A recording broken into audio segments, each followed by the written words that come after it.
আগামী নির্বাচনে দেশবাসীকে ধানের শীষে ভোট দেওয়ার আহ্বান জানিয়ে বিএনপির ভারপ্রাপ্ত চেয়ারম্যান তারেক রহমান বলেছেন, ভোট দিলে ধানের শীষে দেশ করব মিলেমিশে।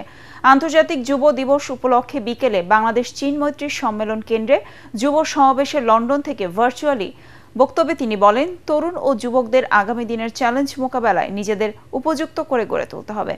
যুবকদের উদ্যোক্তা হিসেবে গড়ে তোলা, কর্মসংস্থান সৃষ্টি, জনগণের জীবনমান উন্নয়নে বিএনপির আগামী দিনের রাজনীতির মূল লক্ষ্য বলে জানান তিনি। মইনুল হাসান জানাচ্ছেন বিস্তারিত।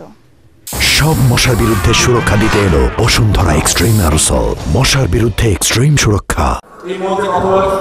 আন্তর্জাতিক যুব দিবস উপলক্ষে বিএনপির ৩ অঙ্গ ও সহযোগী সংগঠনের যৌথ আয়োজনে আলোচনা সভায় লন্ডন থেকে ভার্চুয়ালি যোগ দেন বিএনপির ভারপ্রাপ্ত চেয়ারম্যান তারেক রহমান।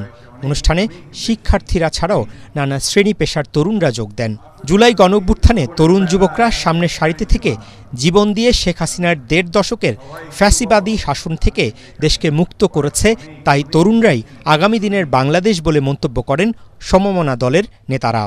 আমাদের তরুণরা রাষ্ট্র থেকে বিচ্ছিন্ন হয়ে পড়েছিল, গত 15 বছরে ভোট দিতে পারেনি, তার মানে সে কথা বলারও স্বাধীনতা ছিল না। আপনাদের দ্বারা যাতে আর কেউ জুলুমের শিকার না হন, ওই ওয়াদা আপনাদের করতে হবে। মহাসচিব মির্জা ফখরুল ইসলাম আলমগীর বলেন, আগামী জাতীয় নির্বাচনকে কেউ যাতে প্রশ্নবিদ্ধ করতে না পারে সে বিষয়ে বিএনপি নেতাকর্মীদের সবচেয়ে গুরুত্বপূর্ণ ভূমিকা পালন করতে হবে।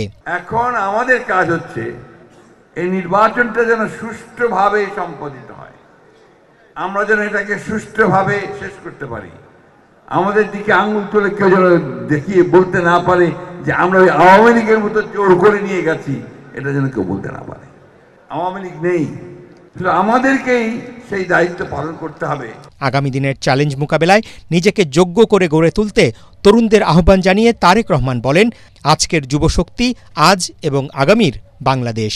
প্রযুক্তি বিশ্বে নিজেদের অস্তিত্ব রক্ষার স্বার্থেই তরুণ যুব সমাজকে প্রযুক্তিগত এবং কারিগরি শিক্ষায় দক্ষতা অর্জন করার কোনোই বিকল্প নেই। আপনারা বিএনপির জনমুখী গণমুখী কর্মপরিকল্পনাগুলো দেশের সকলের সামনে, জনগণের সামনে তুলে ধরুন।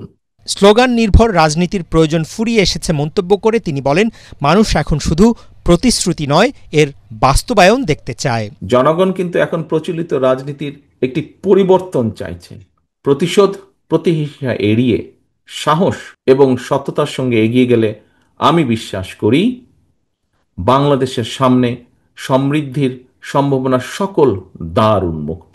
যুব সমাবেশে ধানের শীষের পক্ষে ভোট প্রার্থনা করেন বিএনপির ভারপ্রাপ্ত চেয়ারম্যান। দেশের সর্বস্তরের জনগণের কাছে আমার আহ্বান, আগামী নির্বাচনে ধানের শীষে ভোট দিন, দেশ গড়ার সুযোগ নিন। ভোট দিলে ধানের শীষে দেশ গড়ব মিলেমিশে। দলের ভবিষ্যৎ পরিকল্পনার কথা তুলে ধরে তারেক রহমান বলেন, দেশ পরিচালনার দায়িত্ব পেলে রাষ্ট্রীয় সহযোগিতার মাধ্যমে তরুণদের কিভাবে উদ্যোক্তা হিসেবে গড়ে তোলা যায়, বিএনপি সে পরিকল্পনা নিয়ে কাজ করছে। আল্লাহ হাফেজ, বাংলাদেশ জিন্দাবাদ। মইনুল হাসান, এটিএন বাংলা, ঢাকা।